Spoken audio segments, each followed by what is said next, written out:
అడ్డి చటోడు మనోడైతే ఏ మూలకున్న ముక్కలు పడతాయి అన్నట్టే కాంగ్రెస్ చేస్తున్నదని అంటున్నారు బీఆర్ఎస్ పార్టీ వాళ్ళు. అట్లెందుకు అంటున్నారు అంటే ఇగోగిందుకు ఎస్ఎల్బిసి కాడికి కమలం పువ్వు గుర్తు పార్టీ వాళ్ళు పోతే కార్ పార్టీ వాళ్ళను ఆపినట్టు ఆపలేదు. అట్లెందుకు చేస్తున్నారు? మాకో రూలు వాళ్ళకో రూలా? హరీష్ రావు స్వరంగంలోకి పోకుండా పోలీసు వాళ్ళు అడ్డం పడ్డారు. అక్కడనే మట్టి దుమ్ములా ఎర్రటి ఎండల కూసుండబెట్టిండ్రు. అంతేగాని లోపలికి పోనీయలేదు. స్వరంగంలో ఇరుక్కున్నోళ్ళ ఇంటోళ్లను గలవనీయలేదు. కనీసం మంత్రులతో మాట్లాడదామంటే గేటు బయటనే ఆపిండ్రు. కానీ కమలం పార్టీలను చూడుర్రి ఎంత దర్జాగా స్వరంగంలోకి పోయేటట్టు చేసిండ్రో. ఆపే పోలీసులు లేరు, అడ్డం వచ్చే ఆఫీసర్లు లేరు. సర్కారే దగ్గరుండి స్వరంగంలోకి తీసుకుపోతున్నట్టే ఉన్నది కదా. తెల్లటి బట్టలకు చిన్న మరకంటకుంటా ఎవ్వరు వాళ్ళను ఏమనకుంటా జాగ్రత్తగా పైలంగా తీసుకొని పోతున్నారు. హరీష్ రావు ఏంట మీడియా వస్తున్నదంటే వద్దన్న సర్కారు ఇగో వీళ్లకు చూడుర్రి పెద్ద పెద్ద కెమెరాలు పట్టుకపోయే ఛాన్స్ ఇచ్చింది. ఇది చాలదా? కాంగ్రెస్ పార్టీ కమలం పార్టీ రెండు ఒకటే అని రెండు పార్టీలు కలిసి తెలంగాణ జనాన్ని తప్పుదోవ పట్టిస్తున్న సంగతి తెలుస్తలేదా?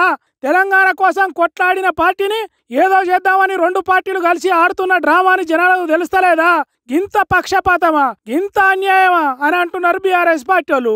ఇన్నేళ్ళు బీఆర్ఎస్ పార్టీ ఉన్నప్పుడు రాని వరంగల్ ఎయిర్పోర్టు రేవంత్ రెడ్డి రాగానే వచ్చుడేందో, బీజేపీ పార్టీ ఎస్ఎల్బిసి స్వరంగంలోకి పోతుంటే ఆపకుంటుండేందో ఈ రెండు పార్టీల బంధం అర్థమవుతున్నది తెలంగాణకు అని అంటున్నారు కారు గుర్తు పార్టీ వాళ్ళు. ఎవరది ఏ బంధమో మనకు తెలియదు కానీ ఎస్ఎల్బిసి స్వరంగంలో చిక్కుకున్నోళ్ళ జాడ కొద్ది గంటలల్లో తెలుస్తుంది అంటున్నది సర్కారు. చూడాలి మరి ఏమవుతుందో. అబ్బబ్బబ్బబ్బబ్బా, వీళ్ళు జనమా లేకుంటే పుట్ట బయటికి వచ్చిన సీమెలా? వందలు కాదు, వేలు కాదు, లక్షలలో ఉన్నారు కదా జనాలు.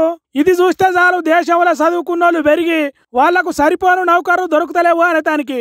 అప్పుడెప్పుడో మోడీ సారు మొదటిసారి ప్రధానమంత్రి కాకముందు ఏడాదికి 1 కోటి నౌకర్లు ఇస్తాం, తర్వాత కొన్ని రోజులలోనే దేశంలో నిరుద్యోగం ఉండదు అని చెప్పిండు, సీటెక్కిండు.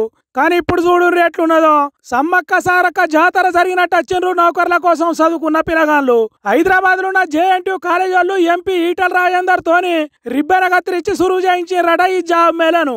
ఈ జాబ్ మేళకు 90 ప్రైవేటు కంపెనీలు వస్తున్నాయని తెలుసుడుతోని సర్టిఫికెట్లు చేతిలో పట్టుకొని గింత మంది ఆశ కొద్దొచ్చిండ్రు. వెనుక పడితే ఎక్కడ నౌకరి దొరకదో అన్నట్టు అందరు ఒక్కసారే ఎగబడే వరకు తొక్కిసలాట జరిగినంత పని అయిందట. ఒకల మీద ఒకరు పడి ఒత్తుకుంటా ముందడికి పోయినరట. ఆయనతో పోలీసులు వచ్చి కంట్రోల్ చేయకపోతే ఘోరం జరిగే కథ అవుతుండేనట. అంటే చూడుండ్రు ఎట్లున్నదో దేశంలో నిరుద్యోగం. పేపర్ల మీద సర్కార్ సర్వేలలో చెప్పే లెక్కలు పచ్చి అబద్ధం అనేది తెలుస్తలేదా? నిరుద్యోగం చాలా తక్కువ ఉన్నది, 4% మించి లేదు అన్నట్టు చెప్తారు గాని గిసొంటప్పుడే అసలు ముచ్చట బయటపడుతుంది. చదివిన చదువుకు న్యాయం చేయాలి, అయ్యే వాళ్ళను మంచిగా చూసుకోవాలి, అందరి తీరుగా నేను బతకాలని ఆశపడి వచ్చిన వాళ్ళట వీళ్ళంతా. మరి ఇంతమందిలో ఎవరకు నౌకర్లు వచ్చినాయో ఏమో గాని రానోళ్ళు మళ్ళా ఇంటి దారి పట్టాల్సిందేనట. మరి వాళ్ళకెట్లా కడుపు నిండుతుంది? దేశం ముందడికి పోతున్నది అంటున్నారు గాని చదువుకున్న పిల్లగాళ్లకు నౌకర్లు ఇయ్యలేకపోతున్నారు. ఏందో ఏమో గాని ఈ నిరుద్యోగం దేశాన్ని ఇడిచేటట్టు లేదు, అది పోయేటట్టు చేసేటోళ్ళు లేరు అని అంటున్నారు మన దేశం ముచ్చట్టు తెలిసినోళ్ళు.